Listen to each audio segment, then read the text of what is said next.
Catch that for the record. I'll call the meeting to order for August 13th, 2025. Go ahead and get the first order of business is actually review of minutes, then we'll have staff introduce the first and only project on the agenda. So the first order of business is the May 14th meeting, which we postponed because we did not have enough people at the meeting thereafter to approve, and I will abstain from that one. The May 14th. Yep, I read through them. I was there. So I make a motion to approve those minutes. Motion is second. Any discussion? Hearing none, I'll call the question. Wilson? Aye. Aye. Okay, so the motion passes. The May 14th minutes are now in the record as approved. Move to the June 11th minutes. Any comment from the board? I'll abstain. You were absent. Okay, so we have one abstention. Mr. Bergman abstained for not being present during the meeting. Unless somebody sees something that needs to be changed, I'll make motion to approve. A second. Motion is second on the floor. Any other debate or discussion? Hearing none, I'll call the question. Go ahead, Mr. Wilson. Aye. Aye. Aye. Aye. Aye, aye. Sorry. All right, so the meeting minutes for June 11th are approved and placed in the record. I was not at the July meeting, so I'll have to abstain from that. Okay, so we have July meeting. We have two abstentions and the three of us were here, I believe. Okay.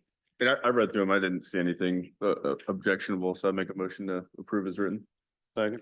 I have a motion and a second. Any discussion? Hearing none. Vote. Aye. Aye. Mr. Woods, you going to vote on that one for us? Aye. Okay, Sorry. that's all right. Thank you. Well, so now all the minutes will be put in the record. They've been approved. So the first order of business, the only thing on the agenda, and do we have an applicant present? Okay, so we do have an applicant present. We'll start off with the staff introducing 404 Scott Street.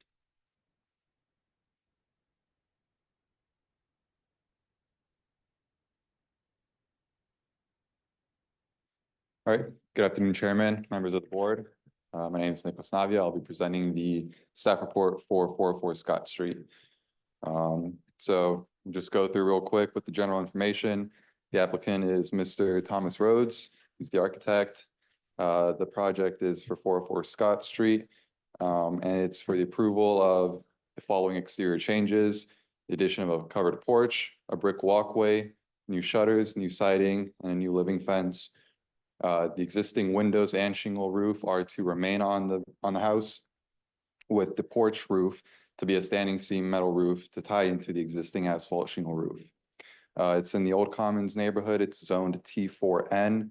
It's a circa 1960 house. Flood zone is in the shaded X with an elevation of approximately 9 feet. No specimen or landmark trees are being affected by the request. Surrounding zones, it's all T4N all around. You've got 406 Scott Street to the north, non-contributing 1940s era house. You've got 801 Craven Street to the south. You've got 403 Scott Street, which is the Beth Israel Congregation synagogue directly across the street on Scott Street. And then to the west, you've got 809 Craven Street as well.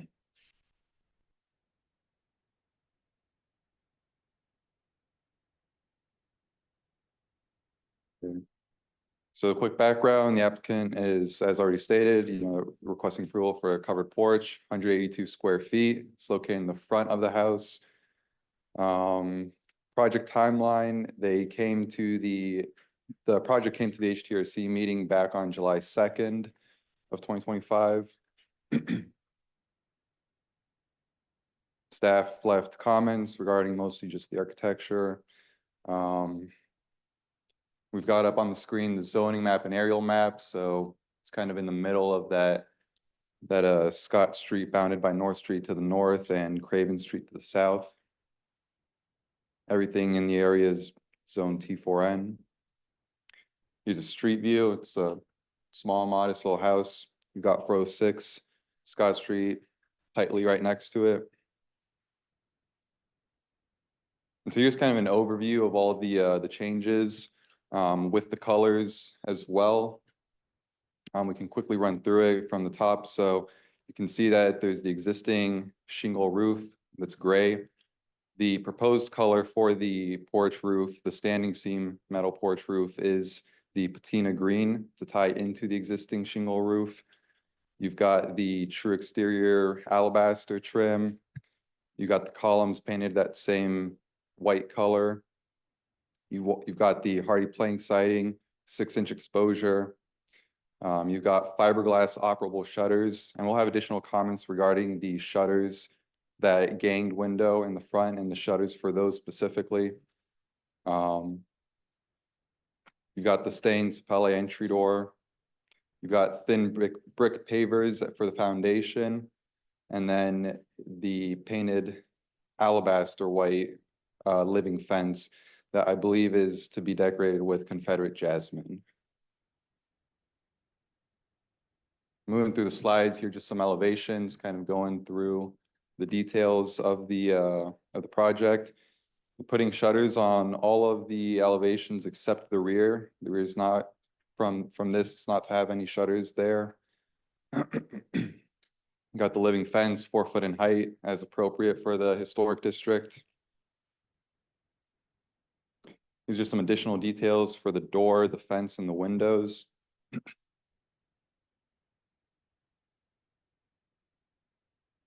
So getting into the integrity guidelines and rationales, the project meets all of them, more or less. There's really not any negative impact to the building, to the surrounding elements and the historic context of the area.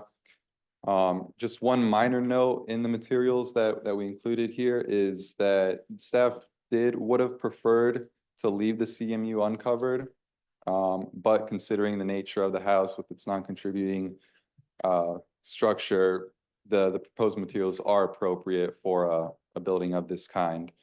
And so it meets everything. So moving along into the staff recommendation, and just to kind of explain a little bit, since we did include a lot here, the first portion where it's the first 4 items where staff is supportive of the following items, we included that just to kind of get ahead of some potential or possible questions that the board would possibly have. So I'll just run through these real quick. So the applicant is proposing to clad the structure with a smooth cementitious lap siding. Staff is supportive of this siding, but we would also be in support of keeping the CMU exposed. Staff is supportive of the proposed light fixture and requests clarification regarding which finish the applicant plans to select. Staff would be supportive of either the copper or oil rubbed bronze finish. Staff also recommends the fixture be electric. And another thing real quick to note, many of these comments, the applicant actually has already addressed. So when he comes up, he'll, kind of address these. So just keep that in mind. Staff is supportive of the living fence design and color to match the siding, and staff is supportive of the stained Sapele front door. Now, for the other items that we are kind of requesting clarification, again, the applicant should already clarify most of these, but we do recommend a different color for the standing seam metal roof. We have minor concerns that the patina green color selected by the applicant will appear too different in color with the existing asphalt shingle roof, even though it is a low slope roof. We recommend selecting a gray color to match the existing roof, and we are supportive of the siding, trim, and window color, shutter color, and porch ceiling color. Regarding the fiberglass shutters, staff is supportive of them since the structure is non-contributing, but we just request a sample or mock-up of a shutter to better understand the appearance of the shutter. And the proposed shutters at the ganged window on the front. So actually, if we go to slides a little bit better. They don't appear to be wide enough to cover the width of the windows. Staff recommends, we had a bit of a discussion regarding this. Our recommendation ended up being a bifold shutter at these windows so that they can actually fully cover the ganged window at the front. And I believe the applicant has already kind of addressed this or will address this.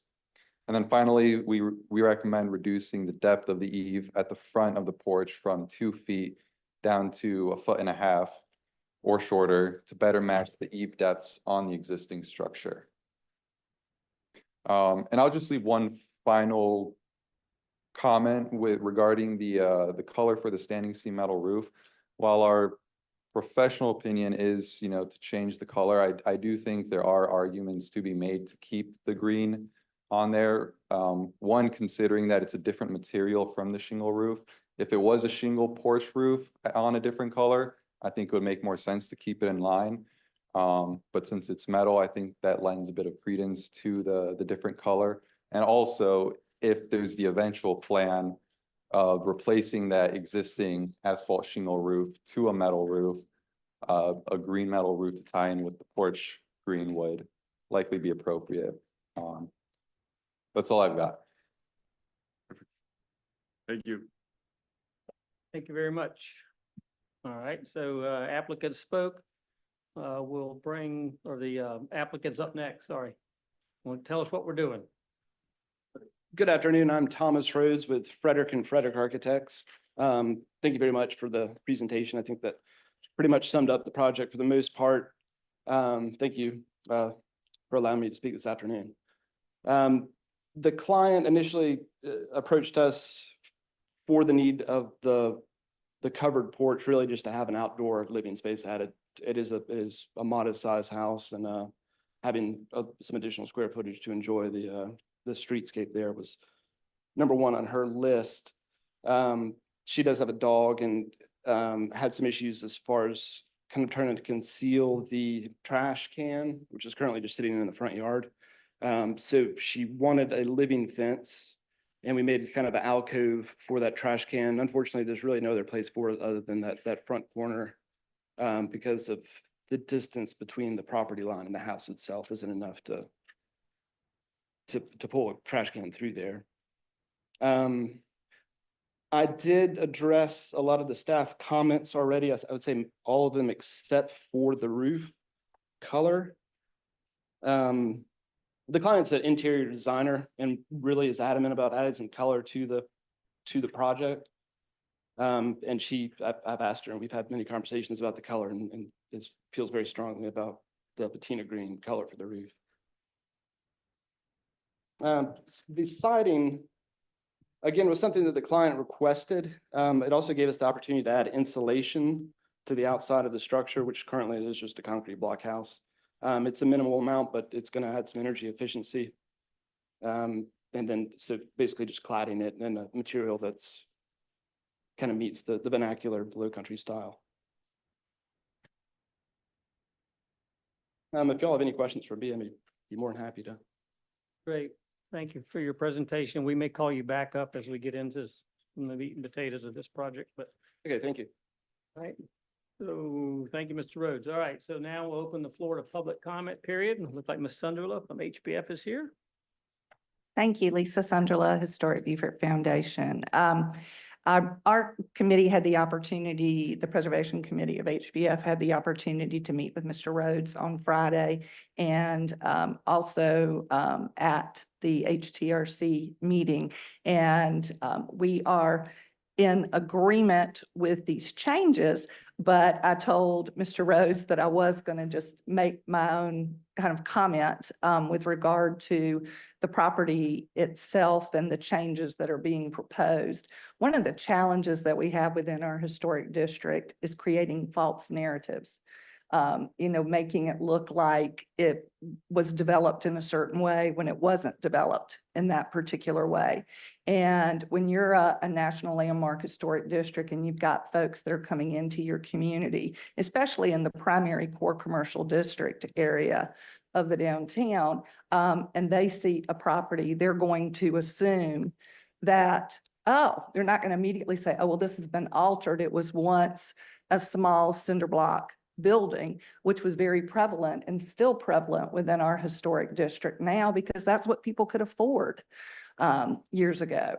So that's one very, I think, important point for all of us to be thinking about as we go forward with protecting the integrity of our historic district, is making sure that wherever possible, number one, following the Secretary of Interior standards, so that what changes you do make are reversible. And I think, in fact, these changes are reversible.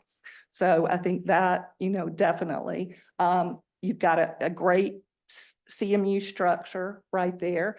I would prefer to see it keeping it the CMU structure because that is the architectural character of that building when it was done. I don't know, I realize I may be in the minority, on liking these CMU structures and recognizing that they are an integral part of our architectural history and our social history throughout our community. So in this particular case, I didn't really agree with my committee on it, but this is the direction that they wanted to go. And like I said, it is reversible. And I don't mind the pop of green. So I think that is absolutely fine, but I just wanted to share that point. Thank you. Thank you, Ms. Sandra. Any other public comment? Anyone online wish to opine on this? No, sir. Okay. Well, we'll close public comment and bring it up to the board for discussion, and we may bring the architect back to answer questions. It looked like a fairly straightforward project. You've heard the comments from staff and HDF. Who wants to take off with this? Okay, I will. Okay. All right, Ms. Kim, go for it. I also, I think it would be nice to leave the block uncovered because I agree that, you're hiding a part of our history when you cover it all up. And I don't think that they should all look so similar because they weren't built at the same time. So I think it would, I mean, I understand that it's, non-contributing and obviously it's her choice, but I would have preferred to have seen the CMU exposed. Regarding the roof, I think it's a tad bright. Maybe it could be toned down a bit. I got Nick's point about, having to replace the main part of the house roof at some point and, wanting to not be limited to a gray porch roof. But it does seem a little bright for right now. Other than that, I think it looks lovely. I think the living space will be lovely, but those are my thoughts. Thank you. Anyone else? I would just like to say I understand the feelings behind keeping the CMU, but at the same time, it's non-contributing. And I like the idea from a homeowner standpoint of being able to add some insulation. If you're going to live there on a day-to-day basis in this heat, it's pretty important to have that. So other than that, I agree with the roofing and the fencing and all of that. Yep. Thank you. I concur with those thoughts. I think that, compelling the property owner to keep its CMU on a non-contributing structure, given where it is, it would be a step beyond what I think is appropriate for us. I think if they want to clad it with lap siding, that's perfectly fine and within their purview with the guidelines we have. I think that the patina green roof is fine. I didn't see anything that I had problems with in this presentation as it was presented by the applicant. Even the shutters, I think if you go to bifold shutters, then they have to be thinner and as they appear to the streetscape, and the thinner would not be as aesthetically pleasing. And you could keep them as they are, and you would have an extra piece of plywood that would cover it for hurricanes. If they're willing to change them and that satisfies everyone, then I'm fine with that too. But I think the roof color's fine. I think the lap siding is fine. I think they're choosing true exterior trim and AZEK, so it's high quality materials. I think the alabaster, we've used alabaster on our projects. It's actually a lighter color. I think it'll be better than the rendering shows. So I don't see anything wrong with the project. Okay, thank you.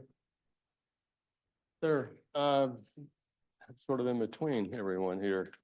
I certainly understand, I think from Lisa's standpoint of trying to retain, that character, but I also think that if these folks had the money back then, they probably would have taken the next step in materials that they could have used. So I don't have a problem, maybe taking this to the next level with the new applicant.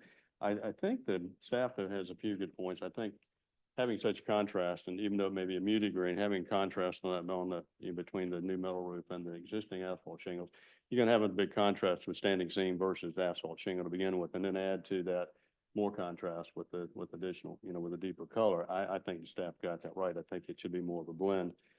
I also agree with staff. I think if you're going to use shutters, in my opinion, the shutters need to be operable and they need to be sized to close over the window. If you don't want to do that, then leave the shutters off. That's just, it seems silly because if you look at what's there now, you don't want to repeat that. You take those stick-on shutters, throw them away, and then put operable shutters that would close hopefully equal to the size of the window. So again, it's sort of a combination, but I don't think, I think we should move this forward. I also would question, I guess there's no issue with setback with the fence being at the property line. I assume that's all, no issue there, as well as extension of the porch. That would be all. I do question, even though this is a very simple design, that living fence seems a bit clunky. And I know the intent of a living fence is to have it, living and have the vegetation, but that doesn't always mask over completely. And generally vines all accumulate at the top and then the bottom is still open. So I think they could do a little better job, but articulating the fencing, even if you just elevated the post with some type of a cap and then have the panels as infill. It just seemed like, because it is right on the street. You cannot hide it. You will not have any landscaping in front. So it's going to be up to the design, the materials and execution of that, and then whatever can grow on that fence. So I think they could take that up a little bit without a lot of expense, just by articulating, if you will, the post. So again, I'm in favor of moving this forward, but I think they have a little better opportunity to take it to the next level. Thank you. Okay. Well, a couple of things I want to mention. I'm okay with the roof color. I actually own two properties adjacent. I have this green roof behind them with a white house. Looks great. I'm okay with the green. The thing about the asphalt shingle roof, obviously, roofs change. They last about 15 to 20 years in our environment. So that roof will probably be replaced at some point in the future. And I think that's the question of what do you do next? If you're not going to replace it now, I think I'd urge the applicant to consider the age of the roof before they go through the effort to put this on. And then I asked the board to consider, if they did this and came with standing seam on the whole building, what would you think? Just not that that's asking them to do that, but just I'm thinking ahead about how I would handle this if I had to replace a roof.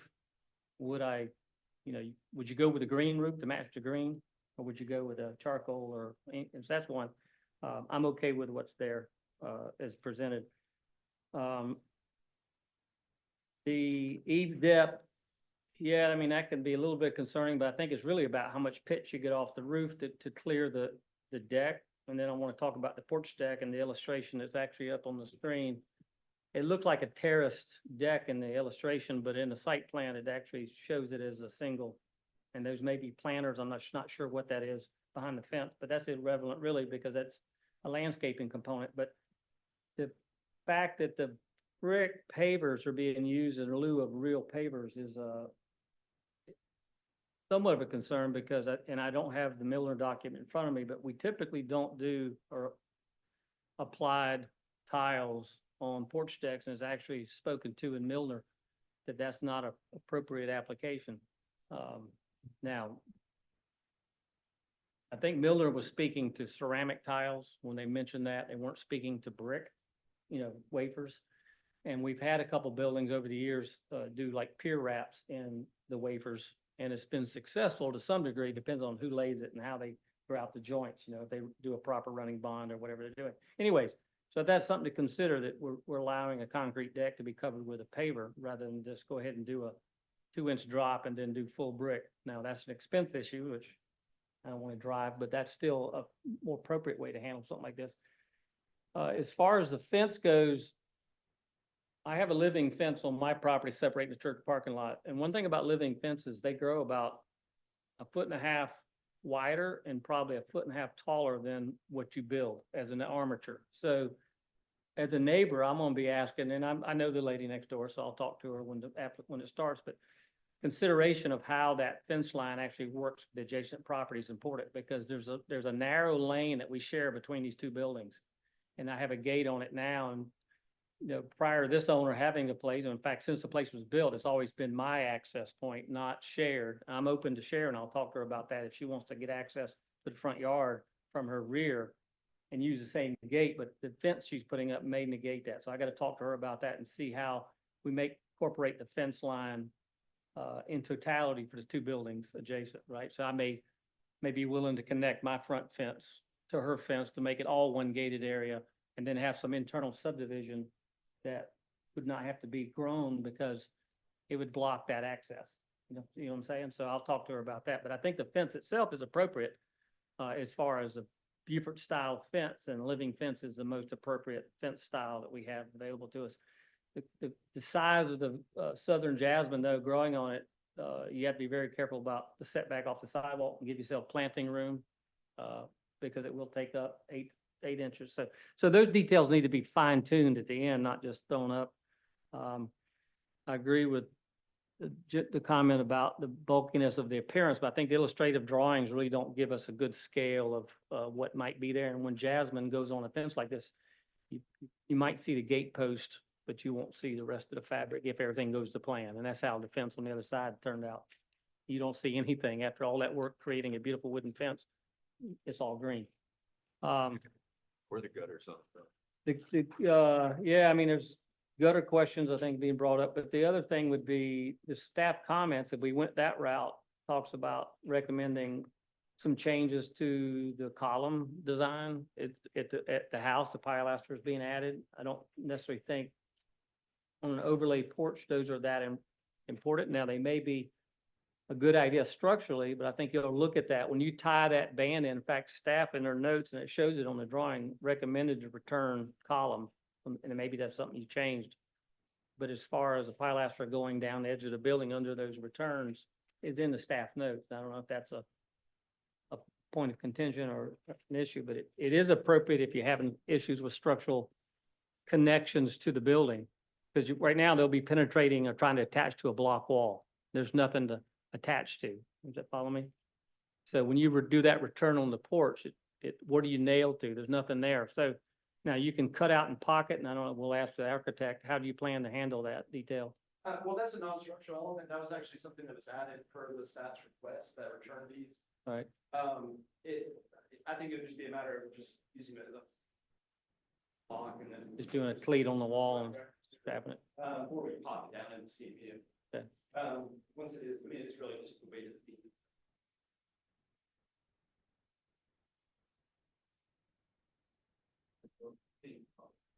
Yeah, it's right at it. Okay, that's not a big issue. And then the final thing, I think, I'm sorry, the pilasters we looked at, but because of the shutters and the window placement, it makes sense to have If we one gave them- pilasters. yeah, I drove around town looking at porch additions on houses prior to the meeting, and you know, really couldn't find anything other than new construction that used a pilaster on, and very little on anything that's a shed roof or style. On the end of a gable, it's common when the gable continues over the porch to have that structural support in there, but in this case, it doesn't seem to be a prevalent Beaufort thing to have that done, but it can be beneficial. The last thing I'll speak to is the use of CMU. You know, Ms. Sunderland, I totally get your point because you love the mid-century modern, you love that time period. I get it, right? So we kind of erase the time in history. But the sad part is that Milner came through and did that survey and actually wrote that CMU block is not an appropriate material to use for a finished product in Beaufort, in our historic district. So you weigh one with the other and you go, well, if somebody wants to cover it up because it's not appropriate, well, should we say no? Or if you allow it because you're supporting the mid-century modern, I get it. But I think the whole building needs to be in context of mid-century modern if that's the case. You like left alone, kind of in a virgin state, you know, has all the pieces that make it read that way. In this case, this building was actually built, never used as a house. This was built for commercial use. So back in the 50s or 60s, I think. So it never even had a kitchen in it. So this unique. And I think the porch, that is the eastern exposure, and it's incredibly impossible to stay out in that front yard at any hour of the day. And it's a walking street. So it's totally appropriate to have a porch on that side. And Miller speaks very highly of porches being a Beaufort theme. So I think the applicant's doing a wonderful job of investing a little money into this small building and making it feel more, urban center walkability, the looks, it looks pretty stark right now. So I'm excited to see her take this on and go for it. So the things that, to summarize is, I'm agreeing with the staff comments. Except for the roof. Pilaster and the roof color. Well, what do you guys think of? I'm ready to make a motion. I just, I didn't see how the gutters got terminated with a drain anywhere. I don't know if they can put that in the ground and connect it to a pop-up out near the street or something. If there's any room to cut into the curb, and that's not something we rule on, just a consideration for that whoever's gonna build it needs to work out. But I mean, That's a good concern. I'm glad you brought that up though, because the reality on the left, you've got a 0 lot line neighbor, and on the right, you got a shared 2.5 foot lane. you're gonna right? need to bury it. If you dump it to the right, what you're doing is you're dumping it right into the walk path to get to the other building. If you dump it to the left, you're putting it on somebody else's property. So I think You're gonna have a lot of water coming off that roof. I think it'd be appropriate just for your architect's benefit if it came off either left or right on a leader and actually came down and discharged into the grass on one side or the other would be more beneficial. It is, a lot of times we try to avoid gutters as much as possible, takes that, there'll be splashback. Yeah. Especially the client that kind of wants to have a gutter on the front, you would want one. I mean, Yep, it's- yeah, yeah. just point out. Well, It might be just a rain guard at the center line and not do a full gutter and then let it discharge downward, and maybe she can carve out some space. I just don't know the depth exactly how far that porch deck exceeds to the sidewalk. Is there a planting zone? I'm looking at the site plan trying to see how much room. It looked like there's turf grass out there, so there's room for that just to discharge. Yeah, we could definitely do the grading so that the water remains on site. It's just gonna be a lot of water. Yeah. And just the last thing, I mean, utilities are problematic in that area, and I know she's been through some issues with her sewer lines and stuff, but we also share water right at the front door of her house, so we're gonna have to be dealing with all that when they try to dig a foundation for this thing, but. All right. So you said you thought you might be ready to make a motion? I would make a motion to approve the project as presented and nix the comment about changing the roof color, but leave all other staff recommendations in place. We have a motion on the table. Do we have a second? I'll second that. Last second, you made it. Yep. We have a motion, a second on the table. Now we could talk more about, I thought you were about to get Nick's the first time ever. Okay, thank you for the second. That means we either debate it or we vote on it. I think we vote. I think we're gonna have some in favor and some against. Well, I, agree with the staff, but it's not to me a deal breaker. I don't think it's gonna be seen because of this, that much because of the low slope. Mm-hmm. It just, preferably would have been closer, but more of the shutter accent color, a little more Yeah. subtle, but again, I don't think you're gonna necessarily see it because of the perspective of the low Yeah. slope. I so. think if you drove or spun around the corner and looked at the two buildings that, on Craven adjacent, that's in the color schemes, Right. I think you'd see how that flavor works really well. Yeah, it's not a deal breaker for me. I'm good with that. All right, call the question. No one seems to want to debate it. Kim? But I second, oh, you Aye, seconded. we're voting on- Aye. Aye. Aye, I'll support it. Aye. Well, it looked like you got a 5-0 vote onto a porch edition. Thank you very much for your time, and Bergman's got to leave us. I'm gonna let him go and slip out. I'll make a motion to, are we finished there? We're not gonna adjourn just yet. Okay. We're gonna let Ms. Sunderland have a presentation, and then we'll adjourn, but you're welcome to slip out if you'd like. I'm gonna leave to go pick up my I daughter. understand. Okay.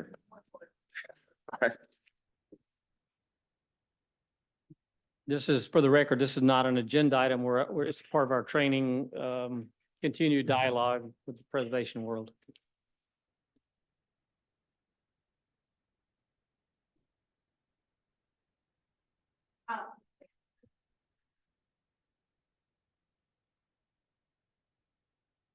Good afternoon.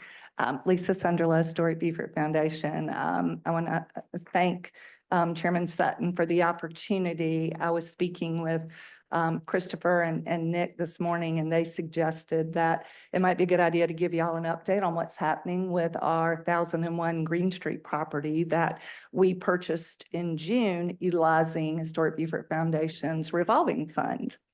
And we are in the midst of a lot of planning, a lot of pulling together surveys.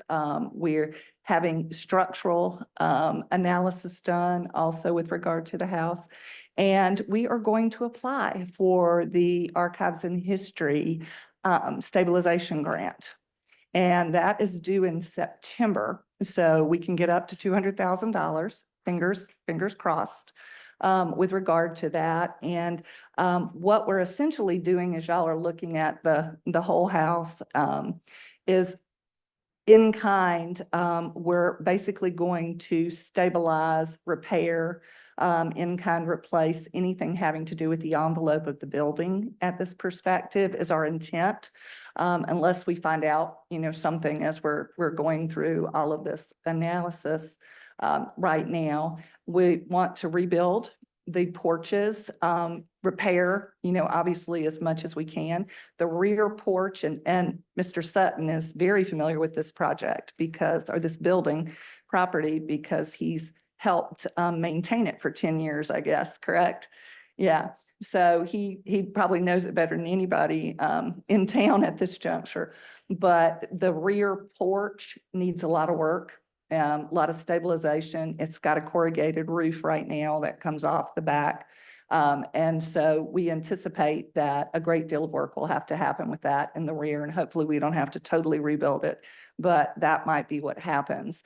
I've given y'all a photograph from the 1968 survey. And what I want you to notice on that photograph is the decorative barge board. And one of our goals would be to be able to recreate that onto the structure.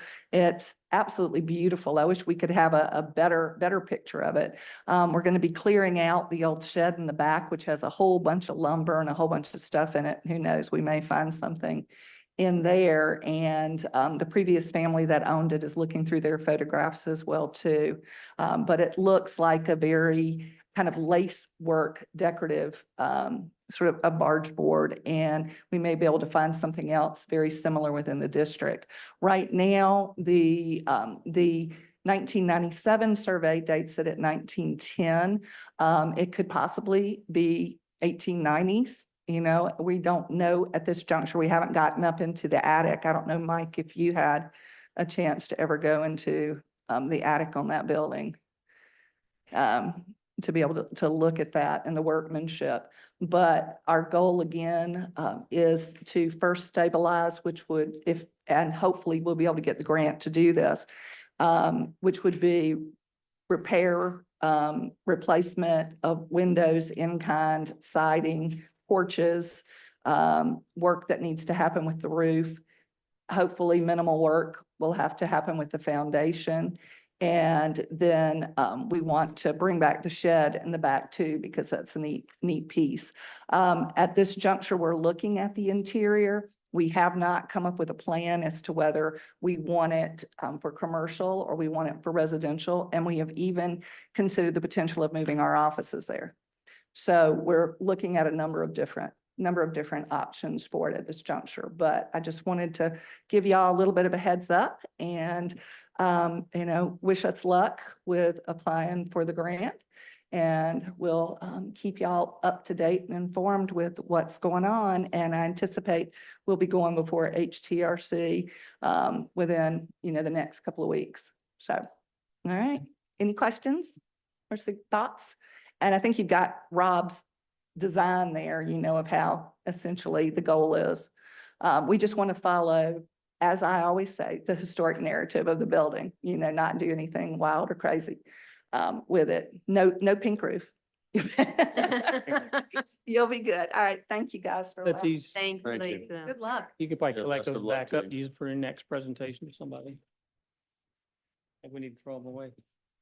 Okay, well, that was an insight into an exciting project. Yeah. Indeed, that was a flower shop, the last commercial use, and owned by an African-American, entrepreneur who actually bought up several buildings at a time when it seemed like that'd be almost impossible. So that building has been at one time owned and loved gently, and then times change and people move on, and, the owner actually passed away probably 5 years ago somewhere. So how long's it been vacant?